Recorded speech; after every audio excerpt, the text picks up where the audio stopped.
Maintenant c'est officiel mon ami culé, aujourd'hui la liste des joueurs convoqués par l'équipe nationale espagnole pour la Ligue des Nations est sortie, et malheureusement 6 de nos garçons ont été sélectionnés. Pour l'équipe principale, le défenseur Pau Cubarsí, le milieu de terrain Pedri et les attaquants Lamine Yamal et Ferran Torres ont été convoqués, tandis que pour l'équipe des moins de 21 ans, les milieux de terrain Pablo Torre et Marc Casado ont été convoqués. Mon ami culé, nous ne pouvons qu'espérer qu'aucun de nos garçons ne revienne à Barcelone blessé, car c'est malheureusement une grande malédiction qui nous hante. Un fait est que ces dernières heures, l'entraîneur de l'équipe nationale espagnole, Luis de la Fuente, a déclaré que ce n'est pas sa responsabilité si un joueur se blesse et qu'il ne cessera pas d'appeler ceux qui sont les meilleurs à cause de cela. Mais selon vous, considérez-vous que Luis de la Fuente est le principal responsable des blessures des joueurs lors des matchs de l'équipe nationale espagnole? Laissez votre avis ici dans les commentaires. Passons maintenant à l'actualité principale, bombe exclusive de dernière minute.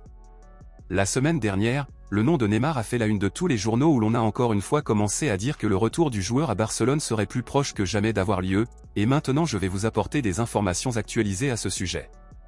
Selon les informations publiées aujourd'hui par le journal Mundo Deportivo et le journal Sport, il existe actuellement un accord entre Barcelone et Al Hilal concernant le transfert de Neymar. Il s'avère que Neymar a un contrat avec Al Hilal jusqu'en juin 2025, soit jusqu'à la moitié de l'année prochaine, cependant, à ce jour, il n'est pas question de renouvellement de contrat.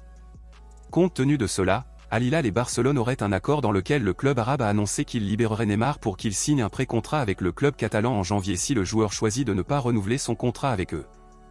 Rappelant que Neymar lui-même a déjà exprimé son désir de retourner à Barcelone avant de retourner dans un club du Brésil, où ce retour n'a pas encore eu lieu car Barcelone n'était pas en mesure de payer l'amende de licenciement du joueur. Cependant, comme Neymar est en fin de contrat avec Al Hilal, le joueur peut être signé gratuitement et la seule préoccupation de Barcelone sera de payer son salaire.